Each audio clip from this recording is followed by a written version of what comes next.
Около 600 учеников, а также их учителя. В одном ряду сегодня стоят все те, кому не безразлична судьба людей, погибающих на дорогах республики. У всех них одна цель – сказать «нет» убийствам на дорогах. Акция в Магасе как итог трагических событий на дорогах республики. Дети призывают водителей не нарушать правила дорожного движения, а также наглядно показывают, чего стоят превышенные километры.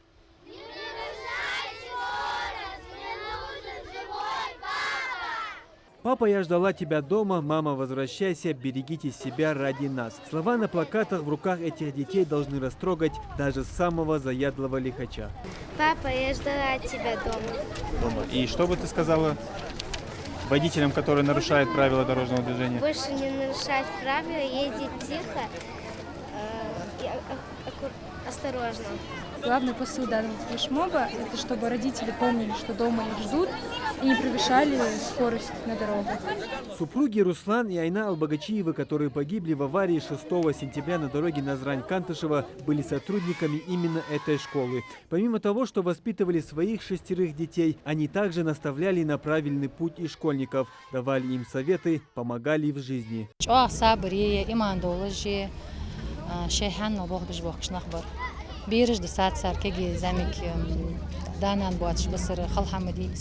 Они очень добрые, отзывчивые люди были, очень веселые. На плакатах у детей различные надписи, призывающие прекратить нарушать правила дорожного движения. Некоторые из присутствующих даже сами пострадали в аварии и испытали на себе то чувство, когда на тебя на большой скорости летит машина. К примеру, 10-летний Мухаммед был сбит прямо на пешеходном переходе в декабре 2019 года. События той ночи помнит плохо, но последствия не забудет никогда. Я лежал в больнице около полугода. Из-за этого я не смог нормально жить. Мне было очень плохо, я чувствовал себя неважно. Также я создавал очень много проектов, как защитить себя на пешеходных переходах, чтобы людей не сбивало, чтобы люди жили, чтобы все хорошо было. Я просто не хочу, чтобы люди умирали, потому что нельзя так. Люди должны жить. Сегодняшняя акция в Магасе – это только старт большого проекта. Именно такие надежды возлагают организаторы этого мероприятия. Они уверены, что этот пример будет заразителен и его подхватят все школы республики.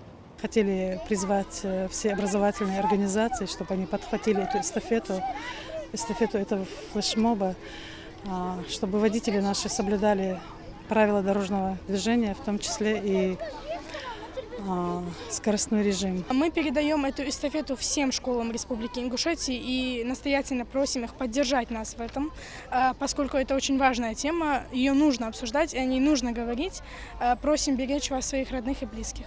Напомним, что авария, в которой погибли супруги Албагачиевы, а также сестра мужчины, произошла позавчера, когда они направлялись домой со свадьбы родственников. В тот же день около полуночи в ДТП попали еще около 10 машин. В общей сложности за день погибли 6 человек. А число жертв за 8 месяцев этого года превысило 40. Около 200 пострадали. Муслим Ганиев, Майырбек Миржоев. Новости 24.